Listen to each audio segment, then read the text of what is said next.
All right, and good morning, everyone. Good afternoon, I should say. First, I must wish everyone listening a very happy Veterans Day holiday.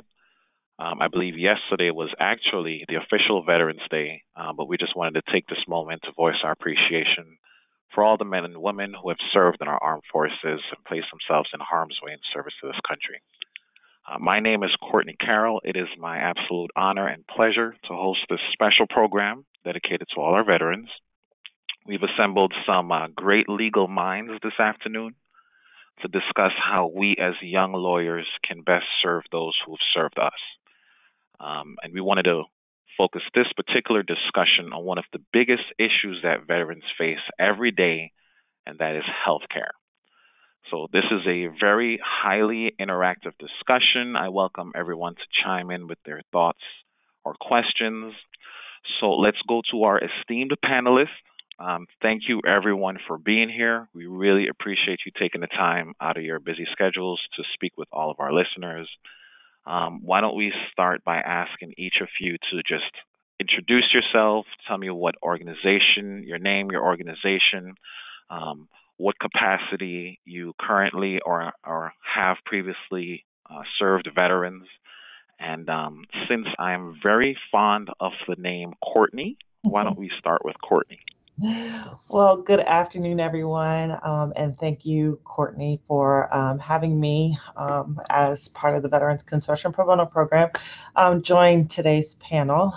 As Courtney C. indicated, my name is Courtney Smith. I'm the Director of Outreach and Education for the Veterans Consortium Pro Bono Program, which is located in Washington, D.C. Um, Prior to that, I served as a law clerk to former Chief Judge Green Jr. at the U.S. Court of Appeals for Veterans Claims.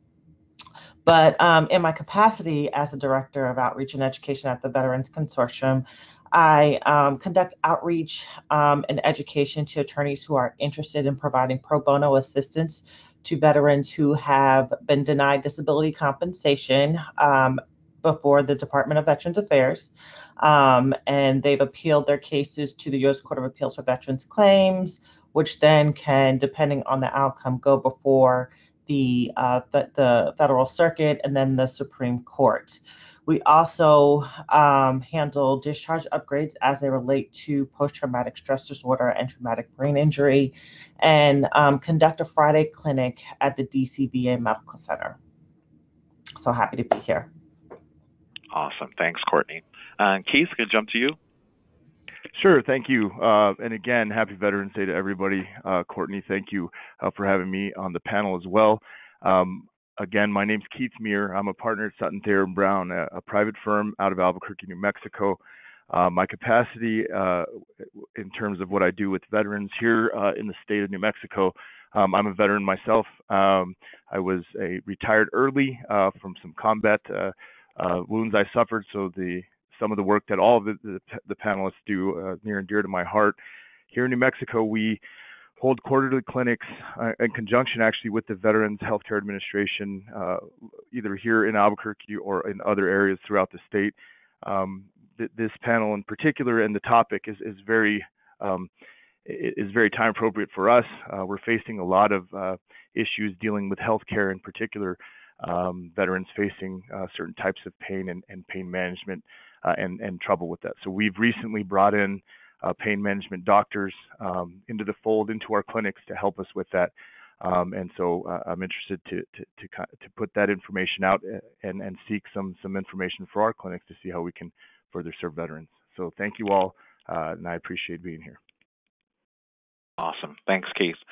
Caleb.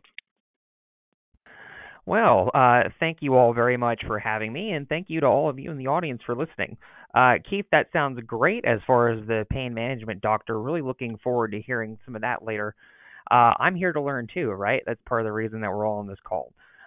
So my name is Caleb Stone. I'm with the Lewis B. Puller Jr. Veterans Benefits Clinic here at William & Mary Law School in Williamsburg, Virginia. I'm an Equal Justice Works AmeriCorps Legal Fellow.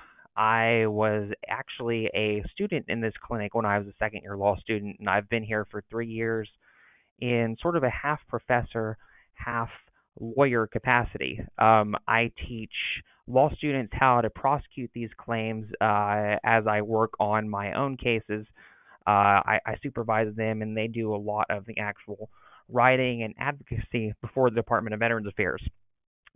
Courtney Smith is more at the higher levels, the Court of Appeals for Veterans Claims, and I guess they can occasionally go to the Federal Circuit. While we have a few CAVC cases of our own, most of our practice is focused on procuring disability compensation for veterans at the agency level, that is to say, the regional office and the Board of Veterans Appeals.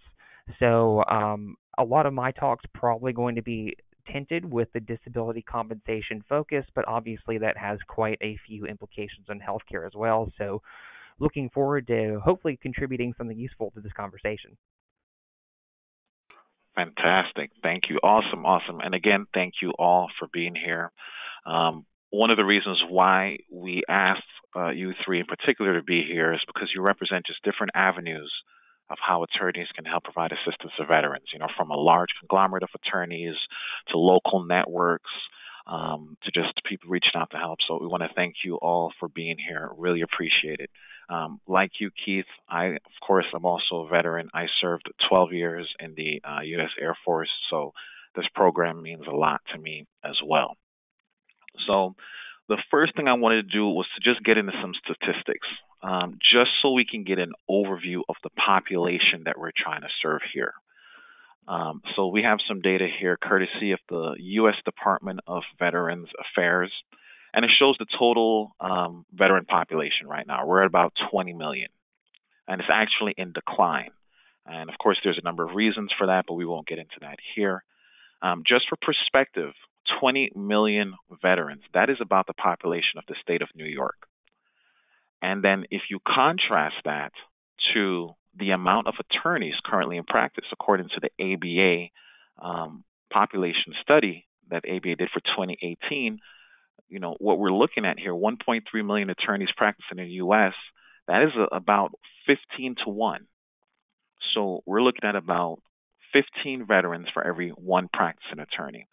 And of course, not every attorney is engaged in veterans affairs. So this is why we have such a shortage of access to legal assistance for veterans. And that's why programs like this are so important to kind of get that message out here.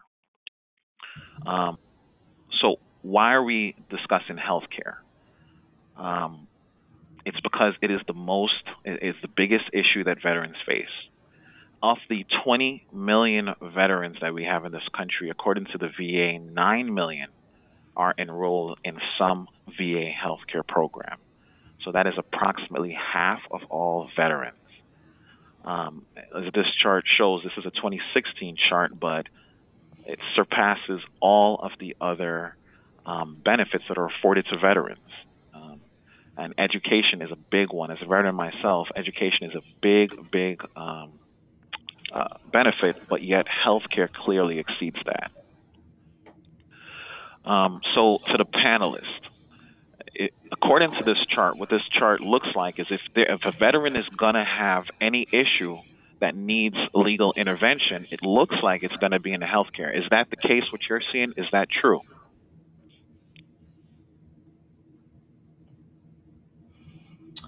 I would say yes. They're going to have, there's difficulty with access to healthcare, whether it be, and that correlates with compensation or pension, because usually what happens is when a veteran comes home from service and they find they have a disability that may be related to service, they go to the VA for treatment more often than not. That is their primary care providers. And as a result of that disability, they may be compensated. So we do see that healthcare and compensation or pension are intertwined with one another a lot. So we'll see when we have veterans that come to the consortium, as Caleb indicated, they usually start at VA, they're a VA Health Medical Center. Then they find out they have an issue, and then they apply for benefits, which then puts them into the compensation or pension arena.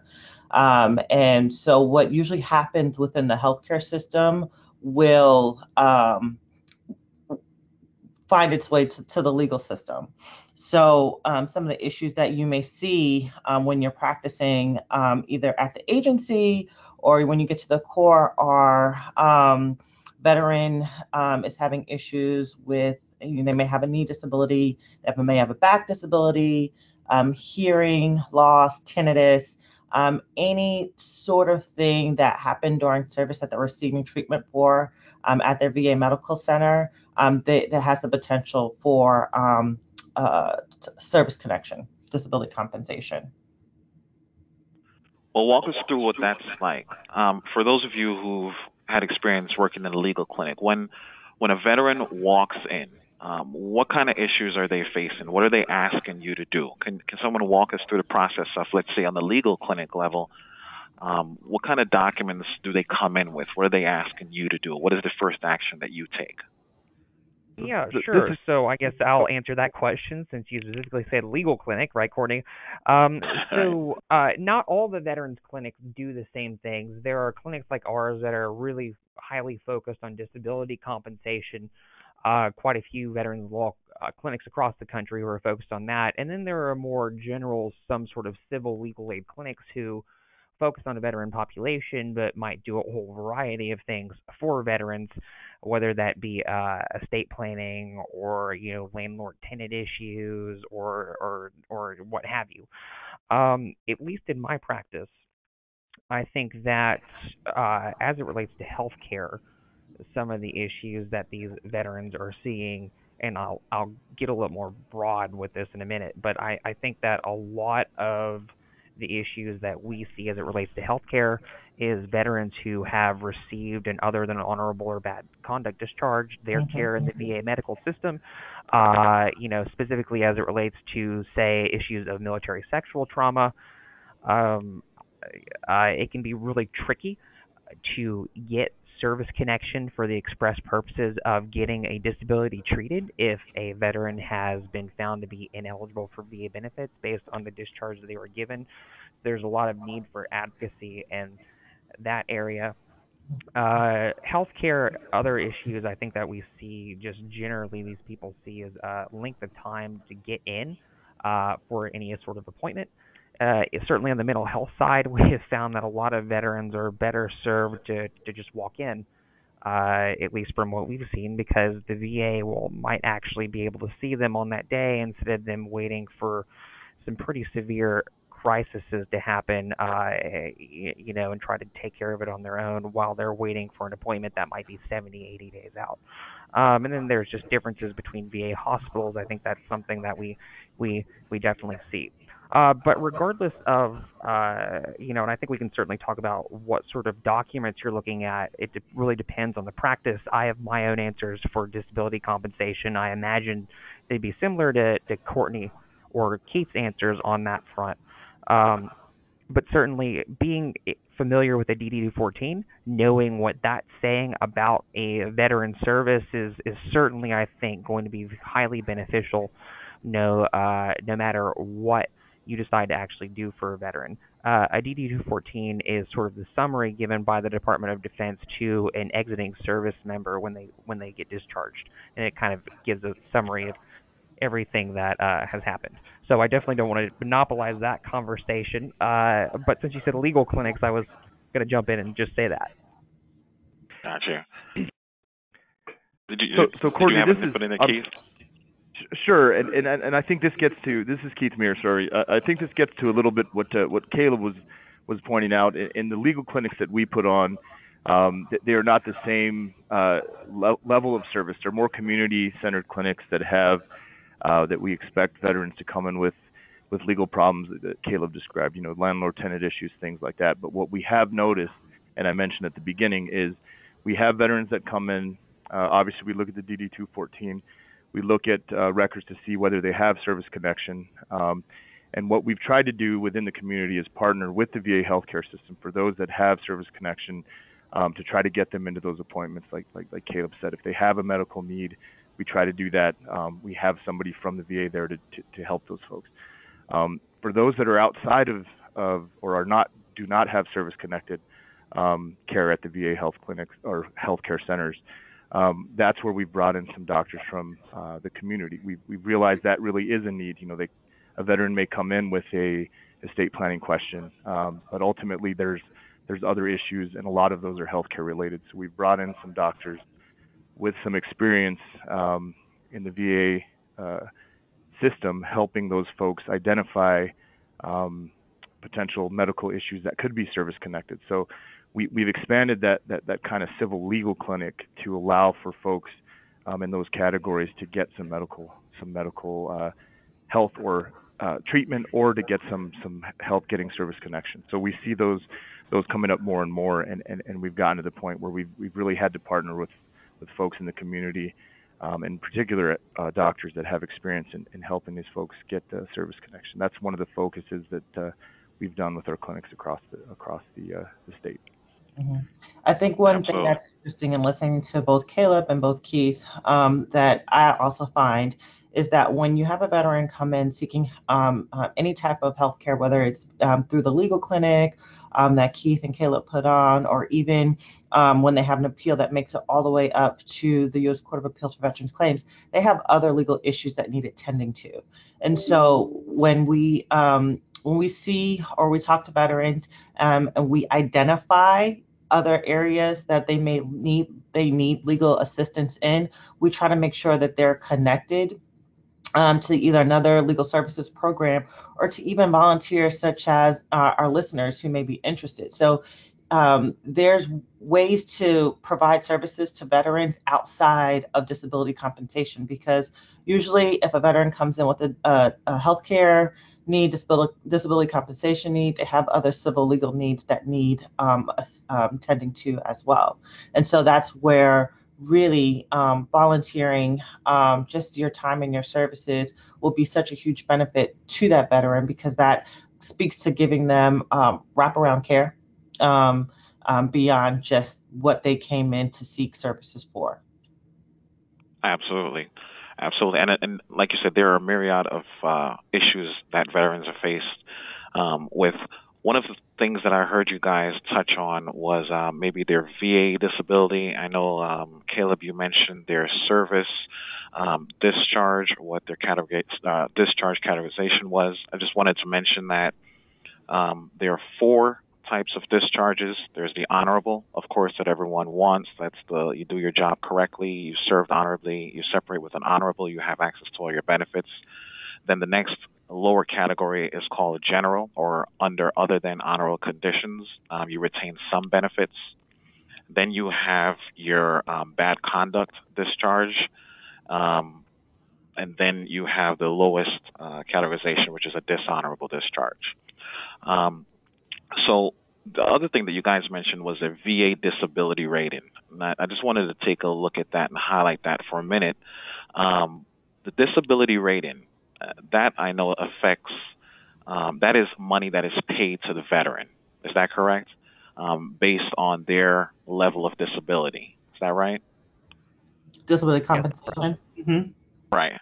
How does that affect the veteran? Why is that important, their VA disability? Let's say that they are separated with a service categorization that allows them to get. How important is this VA disability rating to their civilian life? Well, I think we have to start with what disability compensation is. I'm not sure, what, how many people are familiar with disability compensation, but this is a monetary benefit that are paid to veterans who have a disability that was incurred as a result, or a disability or disease or injury that was incurred as a result of their military service. So because they have a disability as a result of their service, they're being compensated for the earning potential that they cannot, the earnings that they cannot make due to that disability. So their VA is compensating them for what they would have earned had they not been injured during service. Right. And one of the biggest things that veterans always point out is this is an evidence-based percentage. And why that is significant for us attorneys is because when you are advocating on behalf of a veteran for an increase in their disability rating, you have to supply evidence as far as service records, as far as medical records to entitle them to the percentage that we're seeking. And as we see here on this PowerPoint, it's tax free, and there are a bunch of other benefits that you get in many states. For example, give veterans tax breaks on their property taxes, just vehicle services, driver's license, a lot of tax breaks based on their VA disability. Caleb, you also touched on mental health, PTSD, and some of these other mental health issues that veterans are facing. As we know, veterans are a unique class of citizens, and that makes us susceptible to certain types of health conditions: stress, fatigue, depression, hearing loss, respiratory issues from frequent deployments to the Middle East and to those desert locations. And there are a lot of stigmas and statistics out there about PTSD, particularly those who have been exposed to combat. So, how does dealing with a veteran with that may have any sort of mental health, any PTSD limitations, does that hinder your ability to represent them at all? So I'll jump in here. This is Caleb. Um, Obviously, when a veteran is experiencing some pretty significant PTSD issues, it can be sometimes more difficult to get information out of a veteran. Um, this is one of the unfortunate realities of the VA system, but when a veteran makes a claim for PTSD, they want their post traumatic stress to be service connected. To receive compensation for it, they have to write a stressor statement to the Department of Veterans Affairs that explains exactly what happened and how it happened, giving names and dates and parts of the incident. And obviously, that can be a really, really unfortunate and traumatic experience for a lot of people to have to go through. So it does take some sensitivity, a willingness to kind of to help people through it. I think is absolutely something that is necessary in order to make sure that you're getting the information that you need to get in order to represent a veteran most effectively. But how a PTSD rating can help specifically with the healthcare system is there are certain caregiver programs in the VA medical system that you're eligible for if you have a PTSD rating that is service connected, uh, that make it to where you probably get better care at a VA medical center if you have the actual PTSD rating. And just disability ratings in general affect your priority groups. That is to say, the sort of priority group that you're in receiving care in the first place. And so, getting service connection for PTSD and for everything else that a veteran's entitled to, they can really, really positively impact not only the amount of compensation that that veteran is receiving, but also possibly get them better health care in the VA system as well. Mm-hmm. Absolutely. Um, One of the most alarming statistics on this slide for me was the suicides. Um, you can see there about 17 per day. I would consider that an epidemic, 17 per day. And according to what a lot of researchers are saying, one of the causes for this epidemic is because of untreated pain, um, or the effects of opioids.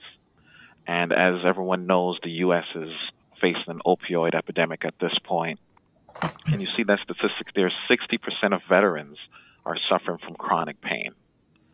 And the researchers believe that the suicide risk is often a result of this chronic pain, and this has led to the opioid epidemic. Um, and on top of that, then there's access to care, as you mentioned, Courtney, right? So veterans don't necessarily have access to VA facilities, and sometimes they have to get their opioids or their treatments from other areas. So the U.S. we are underway with legislation, and there are different policies that are affecting veterans. So I wanted to touch on this Saunders v. Wilkie case. I'm sure that you guys are familiar with this, but just for those listening, um, this is a huge case that came down in April of this year, and it reversed decades of precedents concerning compensable disability. So prior to my position here, I worked in the workers' comp, in federal workers' comp arena. And one of the standards that we've always had is that pain alone is not compensable. Meaning, if the doctor diagnosed you with some sort of chronic pain, you have back pain, leg pain, but if the doctor does not give you a specific diagnosis that causes that chronic pain, then your pain alone is not compensable. Well, the Saunders case looked at the definition of disability. And the legal definition of disability is an impairment in the enjoyment or life earning ability. And the court said that pain is a form of functional impairment, so pain could be considered a disability by itself without this diagnosed injury. So, how does this ruling affect how we advocate on behalf of veteran claims? Well, I think it I know, brought it. Keith, you said that you had a lot of doctors that you were brought in and stuff like that. Just how does this help us? I think it helps tremendously because I think there are times, and this gets to all those different categories that we've talked about. We've had those individuals who, for whatever reason, don't have access to the VA healthcare system, have benefited most from trying to get some of these pain doctors involved in their clinics, in that they are able to help these individuals really define from a medical point of view what that pain is and help them get a diagnosis, right? And these doctors, just like the attorneys that sit at our clinics to help with those veteran legal issues, the landlord-tenant issues, DR related issues, these doctors are helping to focus those veterans on those areas so that there can be a diagnosis that will support those claims. So I think even with this decision, we're still going to be faced with having to help the veteran define where that pain comes from, if it is service connected, ultimately how did that occur over the time frame, and getting those individuals the medical diagnosis that helps them ultimately go to the VA and make a claim. I think that's one of the goals, and one of the things that this decision particularly has helped veterans who don't have the coverage or a service connection be able to help define that with the doctor's help.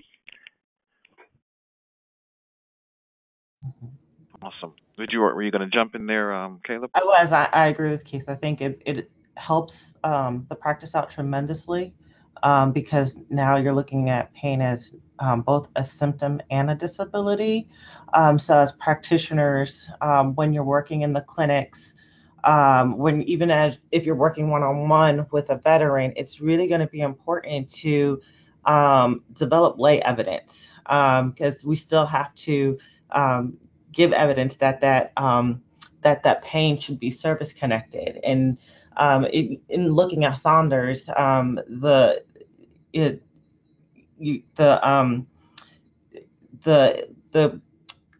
I won't call it a disability. The syndrome that the veteran was facing was patellofemoral knee syndrome. And how does a doctor diagnose pain? How can they describe the level of pain that a person is experiencing? And the answer is that they can't. So the veteran— Pain is subjective.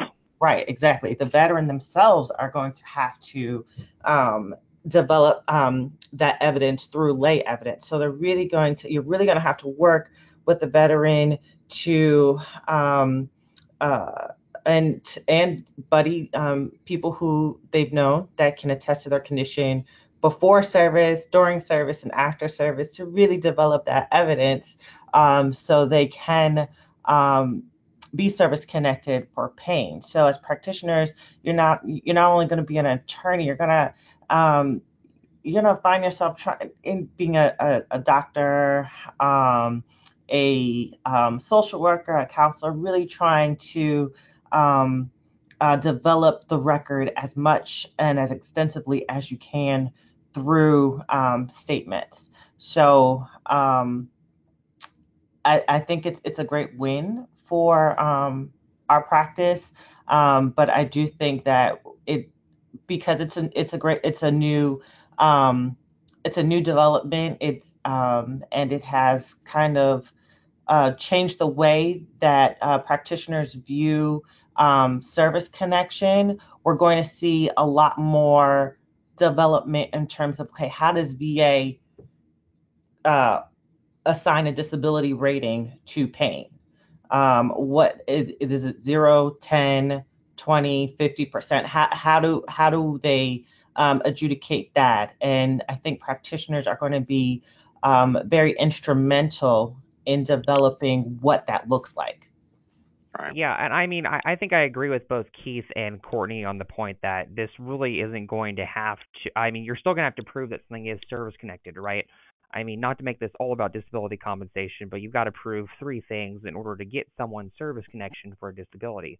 You need to prove that there is a current disability or some sort of medical condition. You've got to prove an in-service event, and then you got to prove those two elements are related somehow. You're still going to have to prove that the pain is related to service, as both Keith and Courtney was saying. This is more helpful in cases where there's pain, I think, at least in my opinion, where there's not a really explainable or diagnosable cause. The court probably was getting away for about a 20-year period of just saying, well, you can't have a compensable disability until you find the exact medical condition from which that pain is stemming from. And I think that for people in that situation where there's pain that can be clearly traced back to service, but you can't necessarily put a name on that pain and label it and figure out what exactly is happening, I think it could, in theory, help out those veterans quite a bit. But the proof is going to be the same as far as proving that nexus is that relation to military service. And again, this may be getting too deep into it, but if you'll permit me a little bit of inside baseball, the way that they're implementing it in the M21, they're making it very clear that in order to get this pain rating, you do have to show how the pain is functionally impairing earnings. Mhm. And so it seems like this vocational evidence is going to be a big part of these cases in the future. And if you'll permit me a little bit of cynicism, this case, if it's not advocated, really passionately by advocates in cases where it can matter, I think that we could see this end up being somewhat like DeLuca. Mhm. DeLuca is a case where they say that they complied with DeLuca all the time, but really it's just to say, well, we looked and saw if there were flare-ups in these ortho cases where a condition is worse at times and other times because the Court of Appeals for Veterans Claims made us. But here at the regional office, we were going to do what we were going to do anyway. So, I mean, it's very possible that this could end up being something that in certain cases the regional offices have to put in these letters saying they complied with it. But unless we really hold them to it, going off of what the Federal Circuit said, it may not actually mean much in the long run. Right. All right. I know that from on the federal side, although pain has never been compensable, one of the things that we were able to use to as a basis for compensability were nerve conduction studies. And once again, not to get too much into it, but if a person complained of pain and they had no other diagnosis, we can send them out to get a nerve conduction study. I don't know the specific basis of that study, but the doctors can basically using needles and EEGs and these types of machines can check for spikes in your muscle movement and stuff like that to indicate pain. And while there's no diagnosis attached to that, but some of these things can tend to show. So, for attorneys going out there, if you have clients who are veterans and you're facing this issue, if you haven't already, I'd say send them out for a nerve conduction study. And also, along with accessibility, we had the VA Mission Act that was signed by the president this year. This VA Mission Act, as you know, was designed to replace the VA Choice program. So, for those who aren't familiar with these two programs, some of the issues that veterans were having were accessibility, wait times, and specialty treatments. And these programs intended to fix those issues. So, under the Mission Act, if you were told that you needed to wait if a veteran was told they needed to wait more than 30 days for their appointment, then under the VA Mission Act, then they can see another provider, a local provider. If they had to drive more than 40 miles from their home to the to the next closest VA medical facility with a full-time primary care, then they could choose another provider that's closest to them.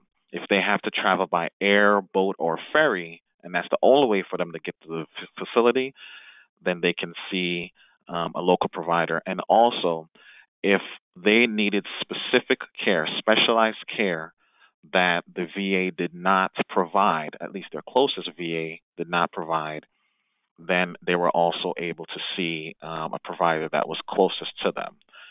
So this 40-mile rule and all these other things, basically this act made local providers accessible uh, to the service members who needed it. So these are just some of the other things that are coming down the pike, essentially, that will affect our veterans. Um, and of course, there's other legislation. There's a lot of different things out there that are coming down that we just want to make everyone aware of.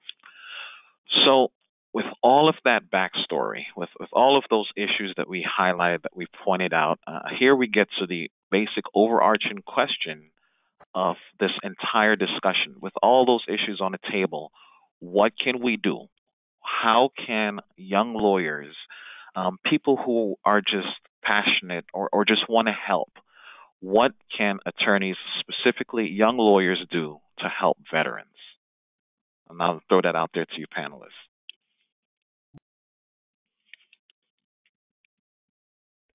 Okay, well, I mean, again, I don't want to just talk over everyone. So everyone, feel free to interrupt me if you think of anything. Um, I think the most important thing you can do is figure out in what capacity do I want to help. Do I want to try to learn something different and kind of get into something that I do already? For instance, I work in landlord tenant. I don't want to learn a whole bunch of disability compensation stuff, but maybe if I can get connected, I can learn, or rather, I can teach other people how to do these things, or I can take some of these cases on myself, or I can provide help to a veteran who comes along as they need it. Figure out exactly how you want to do it, and then you kind of do it. Um, at least from the legal clinic's perspective, if you go find your local law school clinic, for instance, that works with veteran and just let them know that you're out there.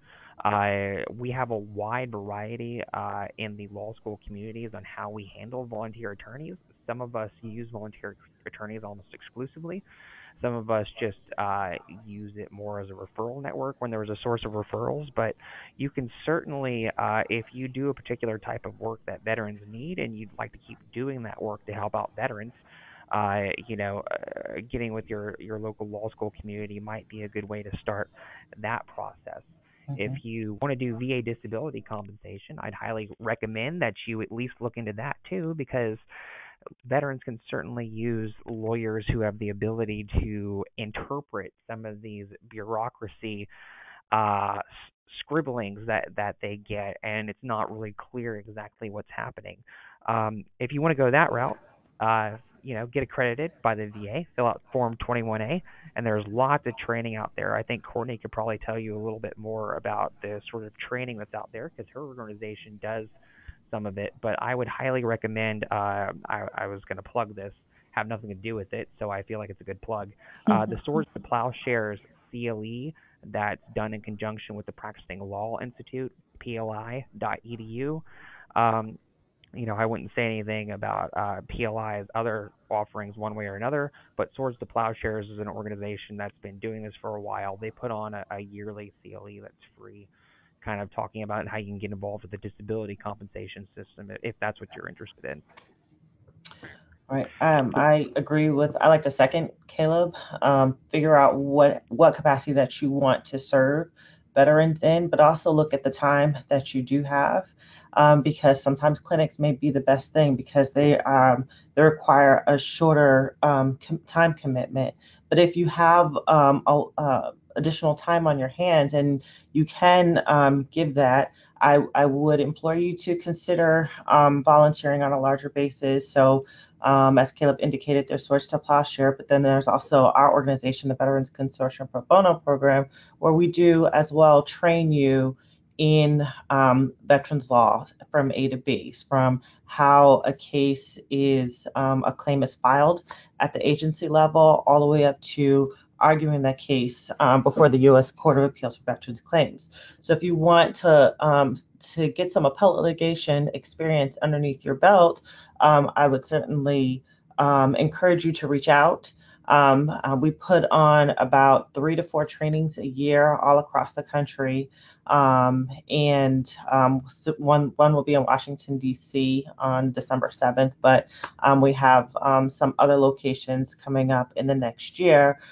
So we'll teach you veterans law, so no experience is required, but then also make sure you're supported throughout your representation of a veteran. So we'll provide you with a mentor who acts as shadow counsel, essentially.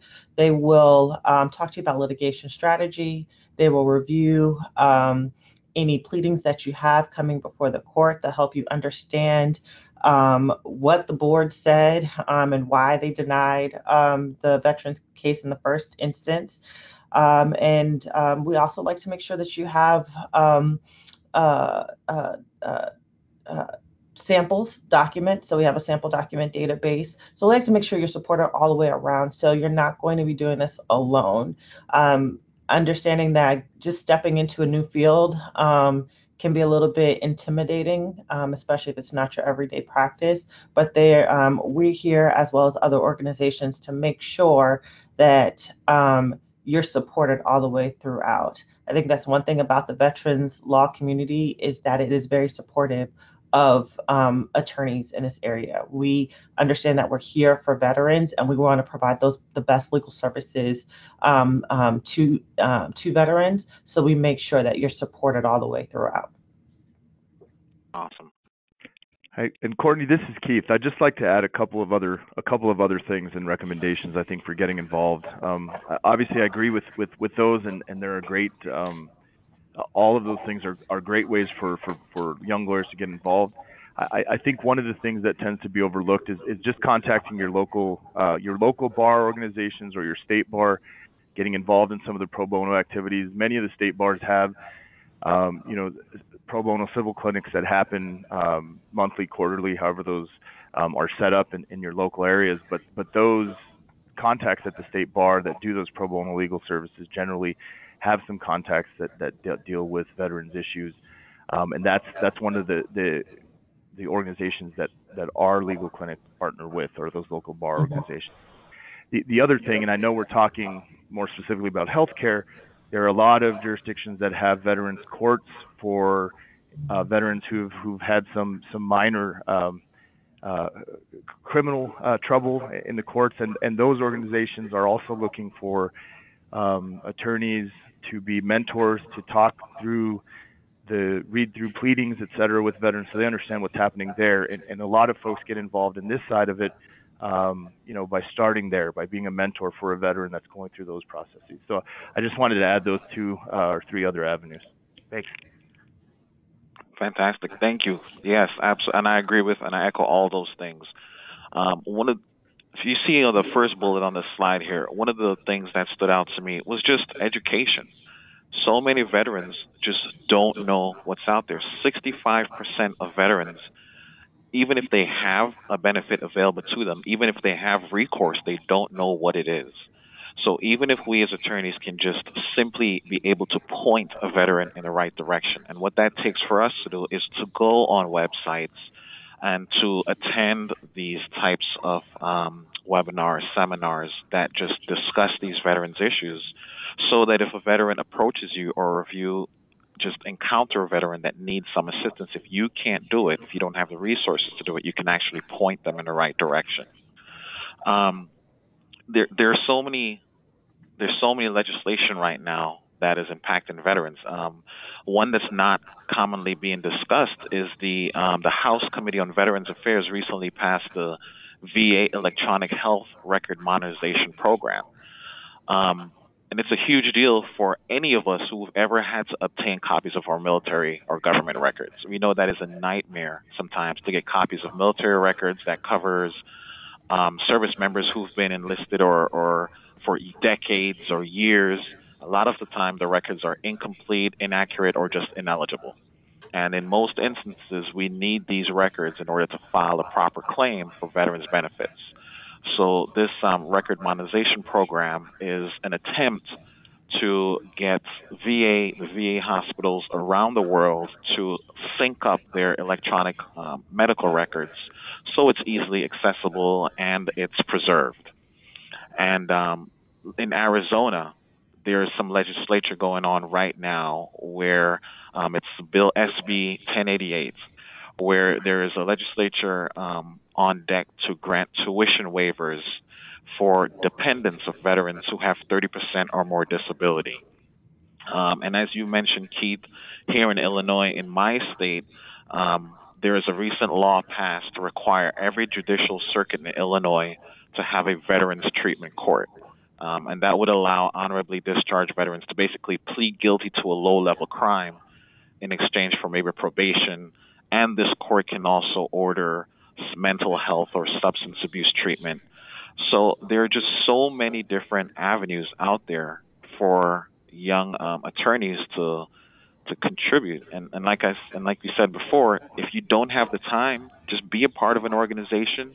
You can also donate funds or resources, and even just belonging to an organization is valuable because even if you are not physically putting in any time or efforts, when an organization such as the ABA goes before Congress, and they say, our organization is, 10,000 attorneys strong. That's a lot more substance behind whatever we're trying to push for or against laws. So I think those are some great points, and pretty much that's the overall gist of this discussion.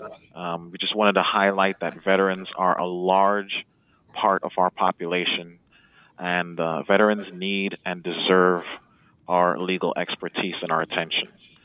We don't have to dedicate our entire practice cause to the issue, but any bit of advocacy goes a long way. So, for anyone out there listening, please feel free to reach out to any of the panelists here if you want to get help or to just point you in the right direction, to find some resources that best suits your needs. And here are some contact information for all of our panelists here and for our different organizations. Any final thoughts, panelists? Any takeaways that you want to just give to the audience? I just encourage everyone to learn just enough, at least, about disability compensation to be dangerous. I wouldn't say that everyone has to, spend 5 to 10 hours a week on pro bono work doing disability compensation work for veterans. But I mean, I would highly encourage you all, if you want an intellectual challenge, to go get involved with the consortium's pro bono program. Hit Courtney up. It's a fascinating intellectual challenge. I mean, we've gotten some cases from them, and we're arguing them now, and it's a great experience doing something in a system that may be familiar to a lot of you, unfamiliar to a lot of you, but have the ability to do anything anyway. But just an ability to know enough to explain some of the stuff to a veteran, to do that education stuff that Courtney Carroll was talking about. Um, Again, as we've said, not everyone has to dedicate a lot of time to this. I mean, a lot of you are busy, doing other things, and we get that. But know enough to be dangerous and know enough to be able to give an educational opinion. And I think that's everything that everyone on this call, regardless of knowledge level, can do. I agree. You never know who you're going to run into. You don't even necessarily have to have a pro bono matter. You can run into a veteran at a Starbucks or on the corner who just doesn't know about access or what the process looks like. But as Caleb says, knowing enough to be dangerous, you'll be able to provide them with the information that will get them started or headed in the right direction with regards to accessing their benefits and healthcare. And the last thing that this is Keith. The last thing I'd add is what we talked about, echoing those sentiments obviously, but also if you can get involved as a mentor in some program, just to get comfortable and learning the language of the veterans community, that might be the first step, and open some doors that will allow you to get to the point where you're doing things like Caleb and his students are doing, or doing things at a higher level like Courtney's doing. So I think just taking that first step and getting comfortable in that community is really the one thing that all of us likely have time to do, and I'd encourage that everyone takes that step. That's great. Yeah, Awesome. absolutely. Well, thank you all again. Thank you all again for participating in this discussion. We thank everyone for your tremendous work that you are doing and have done for our heroes. Thanks for everyone that is listening, that tuned in on Veterans Day. We really appreciate it.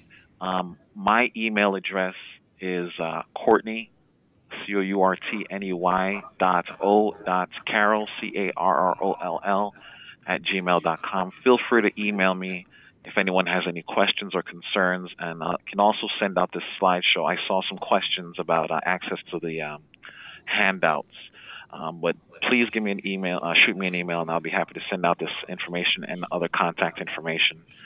So that's it. That's all that we have for this webinar. Once again, thank everyone for participating, and I encourage everyone to participate in these programs and get involved.